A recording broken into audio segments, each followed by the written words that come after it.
Deuxième mission, il va falloir prévoir les dommages vont infliger ces projectiles à notre joueur et à nos ennemis, et pour ce faire on va créer une petite barre de vie pour l'instant, et on verra après par la suite si on la conserve ou si on en fait autre chose, mais au moins elle aura le mérite d'exister et ça sera déjà pas mal pour voir si on arrive en fait à prévoir ces dommages. Alors je vous propose d'aller tout de suite dans la classe ennemi et on va commencer ce travail. Alors pour pouvoir réaliser ceci, on a besoin de paramètres supplémentaires pour l'ennemi. Par exemple, on va lui donner un paramètre de point de vie, donc on va appeler health, donc un self.health pour lui donner ses paramètres de vie. Ici arbitrairement je vais lui donner 50. On va conserver la mémoire de ce paramètre initial avec un max-point-health qui sera égal à ce qu'on a déclaré ici à la création de l'instance, c'est-à-dire un self.health. Et enfin un dernier paramètre qui nous servira à définir la force d'attaque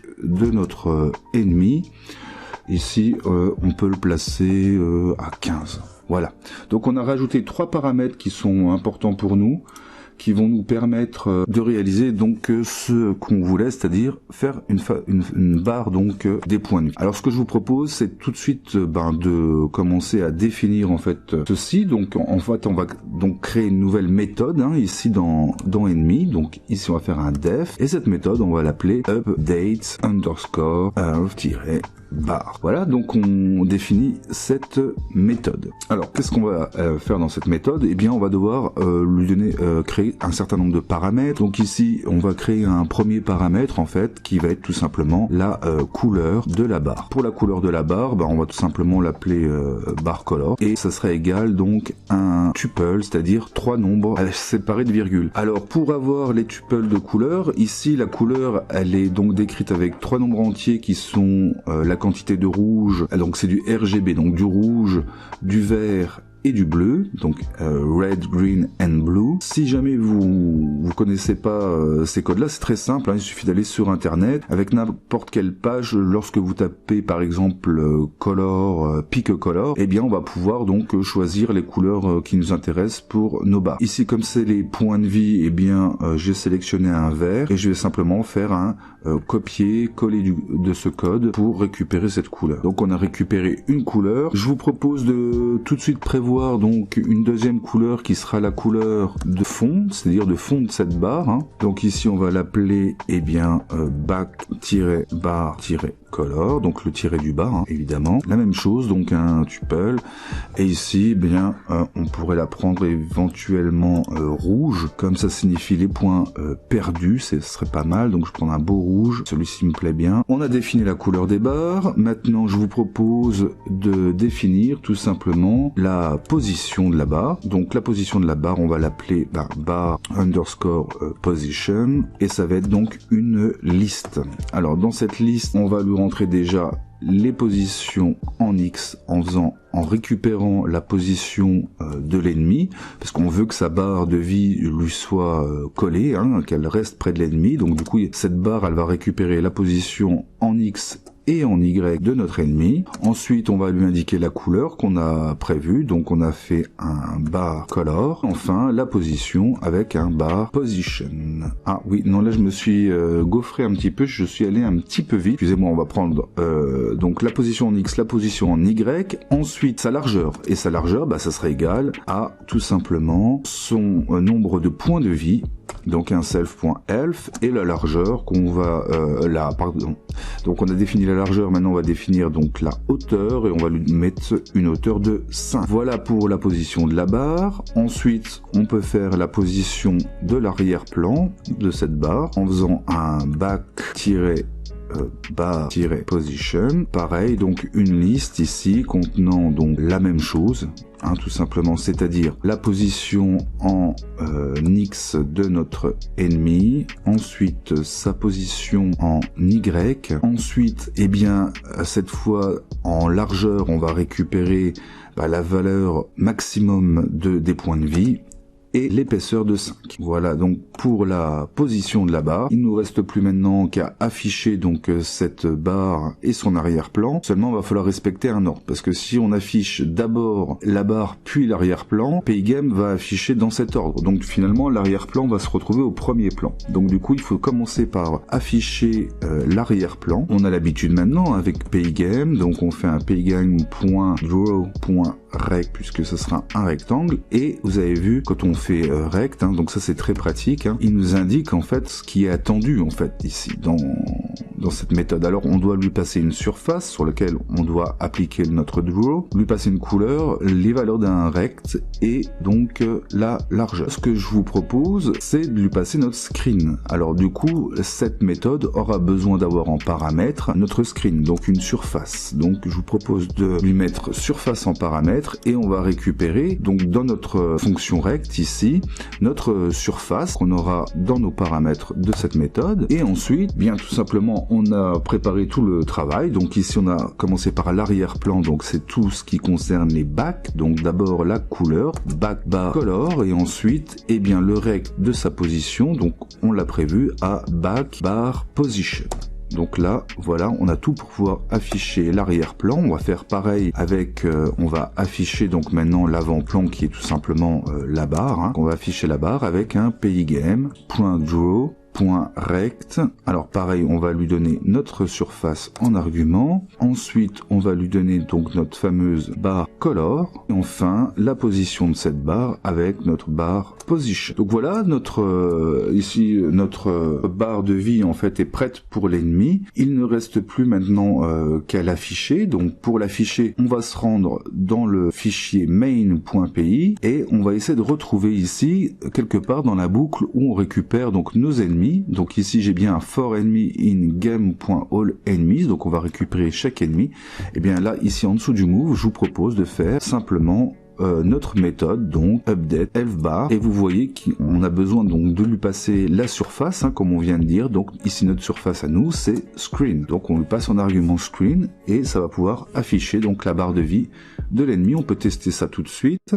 Donc il y a une petite erreur, on va essayer de voir où est-ce qu'elle se trouve. Ah, j'ai oublié un point je pense dans rect.x, donc je retourne dans ennemi et ici vous voyez c'est surligné, donc il manque un point. Je relance et cette fois ça fonctionne. Donc j'ai bien une barre, vous voyez, qui est proche de mon ennemi. Alors la position me plaît pas beaucoup, on va la détacher un peu en la faisant remonter un peu et on va la décaler un peu sur la droite en X. Donc du coup je reviens dans ennemi et ici en X on va la décaler un peu de 5 pixels par exemple, et en Y on va la décaler aussi. Pour la faire monter il va falloir retirer 10 à Y, bien oui, puisque les Y sont croissants vers le bas en fait, hein, dans Payigame. Donc du coup pour quelque chose remonte on doit enlever des valeurs à Y. Alors comme je l'ai fait pour la position donc de l'arrière-plan, je dois le faire aussi pour l'avant-plan. On n'oublie pas ici de l'affecter aussi à la barre, moins 10. Et on regarde le résultat. Bon bah écoutez, le résultat me convient tout à fait, on est bien placé. Bon pour l'instant ça n'a aucun intérêt parce que elle ne s'incrémente pas en fonction des points de vie, mais c'est ce qu'on va faire maintenant parce qu'elle s'incrémente en fonction des points de vie, mais par contre rien ne fait descendre les points de vie. Alors maintenant je vous propose de faire exactement le même travail en fait pour la classe player que ce qu'on a fait pour la classe ennemie dans un premier temps, et puis après on s'amusera donc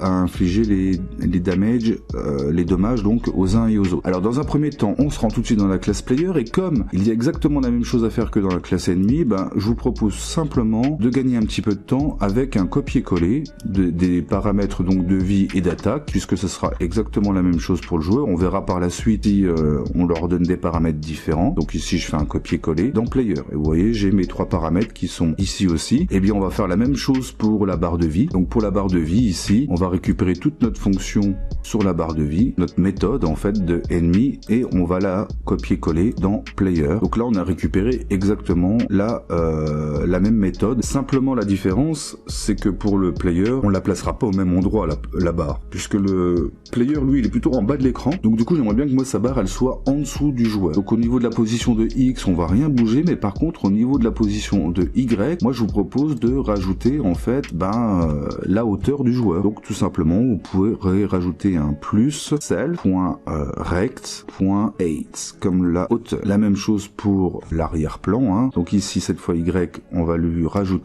donc un plus self.rect.8. Comme ça on aura placé en fait la barre juste en dessous du joueur. Donc on a à peu près la même chose pour les deux. Eh bien, on va aussi dans les deux classes là fabriquer une fonction qui permet de créer donc des dommages. Donc ici on va l'appeler def damage, et cette fonction, eh bien, elle va avoir besoin d'une valeur, et cette valeur, ce sera la valeur avec laquelle on va faire baisser les points de vie. Donc ici on va faire un self.r moins égal pour décrémenter. Vous avez l'habitude maintenant, cette fameuse valeur amount qu'on leur a donné en argument. Et voilà, ce sera à peu près tout pour notre player, et on va pouvoir maintenant copier cette méthode, et on va la copier tout simplement pour notre ennemi. Donc on va faire la même méthode chez l'ennemi. Donc ici je vous propose de faire un copier, d'aller sur l'ennemi et de faire un ici donc CTRL-V. Voilà, on a aussi la même méthode. Alors maintenant on va devoir afficher aussi la barre de vie donc du joueur, mais par contre avant ça j'aimerais bien en fait qu'on voit un petit peu déjà pour on va la faire afficher tout de suite. Donc on va retourner exactement comme on a fait pour ennemi, donc ici dans notre main, et il y a un endroit aussi où on a récupéré les joueurs quelque part. Donc il faut retrouver la boucle où on a récupéré les joueurs. Alors on n'a pas de boucle où on a récupéré les joueurs encore, donc du coup on va devoir faire ça pour tout simplement prévoir la mise à jour de notre barre en fait de vie de notre joueur. Donc ici je vous propose on va prendre un endroit à peu près où ça paraît à peu près logique. Donc là on s'occupe de l'ennemi, on l'affiche à l'écran. Je vous propose juste après ça de venir ici, de passer une ligne et appliquer et afficher la barre de vie du joueur. Donc on va récupérer nos joueurs, donc for player in game.all players tout simplement. Donc on va récupérer chaque joueur dans notre groupe, et on va tout simplement lui appliquer notre méthode de player qui est player.updateBar, et on n'oublie pas non plus de lui donner en paramètre le screen, puisque on avait besoin du screen en paramètre. C'est aussi ce qu'on a fait précédemment. Donc là déjà on va pouvoir voir si cela fonctionne, c'est-à-dire est-ce qu'on a notre barre de vie aussi au niveau de notre player. Eh bien écoutez, oui, ça a l'air de fonctionner. Par contre j'aime pas trop son j'aime bien son positionnement en X, mais j'aime pas sa taille. J'aimerais bien qu'il soit un peu plus grand. Je vais tout simplement changer le paramètre de la vie du joueur, et on va commencer avec une vie à 60. À mon avis, on aura quelque chose de plus chouette. Voilà, d'un point de vue design, c'est déjà, ça colle plus avec mon avion, quoi, en fait. Bon, après on verra ça. Donc pour l'instant, on a nos barres de vie, mais si les projectiles nous atteignent, eh bien, ça change rien. Donc maintenant, on va commencer à utiliser cette fonction damage qu'on a prévue ensemble. Cette fonction damage, on va l'appeler au moment où le projectile rentre en collision avec soit l'ennemi, soit le joueur. Donc ça se situe, je sais pas si vous vous rappelez, mais dans les mouvements de projectiles. Donc on retourne dans la classe projectile, on va dans la méthode des mouvements, et on avait donc on avait testé les collisions dans cette méthode quelque part. Donc ici je vois que si on est rentré en collision, ici évidemment le projectile va se détruire, mais moi maintenant ce que je vous propose, c'est que si au moment où il se détruise, il impacte la vie de notre joueur, donc il lui inflige des dégâts. Donc ici on va commenter ce qu'on va faire. Donc ici on va infliger des dégâts au joueur. On va faire un player. Alors, j'ai pas accès à player ici. Ah bah oui, c'est parce que ici on est parti donc nous sur un if. Et ce que je vous propose, c'est que on va récupérer plutôt avec un for. Donc on va faire à la place du if ici, on va faire un for player in self. Voilà. Donc pour tous les joueurs qui seront en collision, eh bien on les supprime et on fait infliger maintenant les dégâts. Donc ici on a player, et du coup on a accès à cette méthode damage, et à laquelle il faut aussi fixer donc une valeur. La valeur, ça sera tout simplement la valeur d'attaque du joueur. Donc ici on pourrait dire tout simplement un self.player.attaque. On va pouvoir vérifier maintenant si cela fonctionne. Alors ça n'a pas l'air de fonctionner. Ah, ça fonctionne, c'est-à-dire que effectivement, vous voyez, j'ai perdu toute ma barre de vie, et c'est en train de dépasser parce que je suis détruit normalement, mais ça on n'a pas encore prévu ce cas de figure là. Ok, très bien. Donc ça c'est fait pour le joueur. Écoutez, moi je vous propose qu'on fasse la même chose maintenant pour l'ennemi. Donc ici pour l'ennemi, on a prévu le cas de figure. Donc on va pouvoir recopier exactement la même chose. Donc on va refaire une boucle ici. Alors même si ce paramètre là s'appelle player, en fait lorsque c'est l'ennemi, ça sera tout simplement l'ennemi. Donc ici je peux faire for player De la même manière, in dans cette liste, qui sera une liste dans laquelle tout simplement ça sera des ennemis, et on va infliger exactement la même méthode. Si on est dans ennemi, bah, ce sera la méthode de ennemi qui va s'appliquer. Si on est dans player, ce sera la méthode de player. Parce qu'en fait ici le player là ne correspond pas forcément à notre instance. Donc maintenant on va essayer pour voir si ça fonctionne. Donc oui, pour moi ça fonctionne, je perds, et vous voyez que l'ennemi aussi. Bon, et puis si jamais je continue, bah vous voyez que sa barre vire complètement dans les négatifs. Donc on n'a pas prévu ce cas de figure. Maintenant je pense qu'on peut tout simplement prévoir rapidement ce cas de figure, c'est-à-dire que si les points de vie de notre de notre ennemi arrive à 0, eh bien on va le faire disparaître. Pour faire ça, c'est tout simplement dans la classe ennemi, et au niveau de sa classe, au niveau de sa méthode sur les dommages, eh bien on va mettre une condition pour pouvoir voir si les dommages sont arrivés jusqu'au bout. Je vous propose qu'on vérifie donc les points de vie. Et puis bon, si jamais ils sont arrivés à 0, il va se passer quelque chose. Donc alors, if self.health inférieur ou égal à 0, tout simplement, on va faire un coup de self.game.allenemies.remove, et on va lui passer en argument donc l'ennemi qui est justement dans ce cas de figure. Là normalement, une fois que la barre de vie arrive à 0, eh bien l'ennemi va être supprimé. Alors on va voir ce que ça donne. Ah bah voilà, ça a fonctionné. Donc vous voyez, une fois que la barre de vie est arrivée à 0, on a bien supprimé notre ennemi. Et bien pour finir tout simplement aujourd'hui, je vous propose de prévoir un petit peu la même chose pour notre joueur. Donc on se rend dans la classe player, et dans damage, et bien on va aussi prévoir ce cas de figure où notre joueur donc aurait perdu toute sa vie. On va faire un if self.health inférieur ou égal à 0. Si ces points de vie sont arrivés à 0, et bien dans ce cas-là, je vous propose de faire un print game over. Alors le jeu va pas s'arrêter du coup. Donc pour que le jeu s'arrête, il faudrait que dans la boucle principale, eh bien on vérifie ça. Alors on peut le faire ici dans la boucle principale, il y a bien un endroit, vous voyez, où on a récupéré donc nos joueurs quand on a mis à jour la barre de vie, et on peut juste en dessous tester si tout simplement cette barre de vie en fait elle est encore active, ou si on a perdu tous les points. Donc je vous propose tout simplement ici de rajouter donc voilà, on pourrait commenter, allez, donc on arrête la partie si la vie est à 0, donc if player.health inférieur ou égal à 0. Et bien dans ce cas-là, tout simplement notre boucle running devient fausse. Oui, parce que c'est la boucle principale du jeu. Je vous rappelle que dans notre while running, donc dès que running passe à false, le jeu va s'arrêter. Alors on peut vérifier si ça marche une dernière fois. Maintenant je vais me faire tuer pour voir si le jeu s'arrête. Donc voilà, le jeu s'arrête, et vous avez donc bien game over dans la console. On verra par la suite si on peut faire quelque chose de plus sympa, mais je crois que c'est déjà pas mal pour aujourd'hui. Alors si vous avez aimé, n'hésitez pas à liker, et puis je vous revois très vite dans une prochaine vidéo de toute façon.